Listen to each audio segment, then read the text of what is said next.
Hello everyone. इस video में हम nuclear and particle physics start करेंगे और बेसिकली इसमें हम मास्टर कैडर की प्रिपरेशन के अकॉर्डिंग ही इस चैप्टर को इलाबोरेट करेंगे। तो firstly we have a nuclear physics. Nuclear physics में हम स्टडी करते हैं about the structure of nucleus. Okay, तो न्यूक्लियस की स्टडी से पहले we have to know about the properties of nucleus. Firstly, we have properties of nucleus and our first property is size.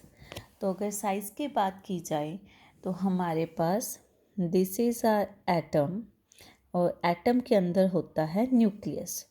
Okay, तो अगर हम बात करें एटम की तो एटम का रेडियस होता है हमारे पास 10⁻⁻10 metre which is equals to 1 angstrom.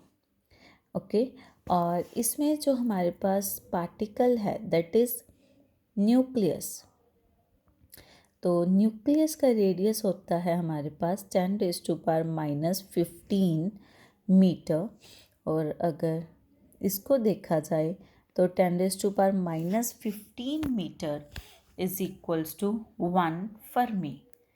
Okay, तो ये हमारी फर्स्ट प्रॉपर्टी है। नेक्स्ट आता है कि सपोज हमसे पूछा जाए कि what is the ratio of atomic radius to the nucleus radius. तो हम देखेंगे that the radius of atom is equals to 10⁻⁻10 and the radius of nucleus is equals to 10⁻⁻15।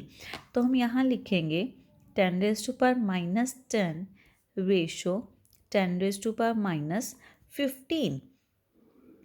Okay, तो अगर इसको सॉल्व किया जाए तो दिस इज 1:10⁻5।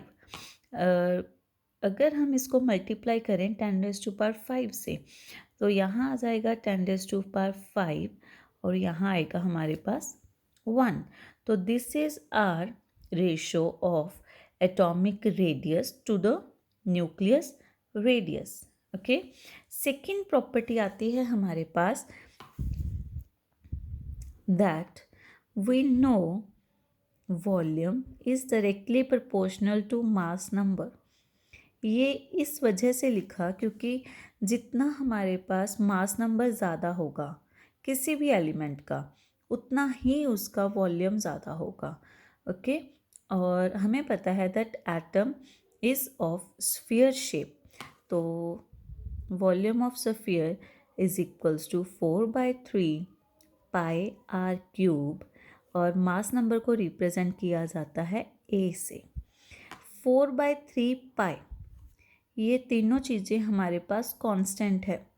अगर कांस्टेंट हैं तो इसको डायरेक्टली प्रोपोर्शनल में लिख सकते हैं। तो क्या रहेगा that R cube is directly proportional to A, क्योंकि हमारे पास वेरिएबल सिर्फ यही दो हैं।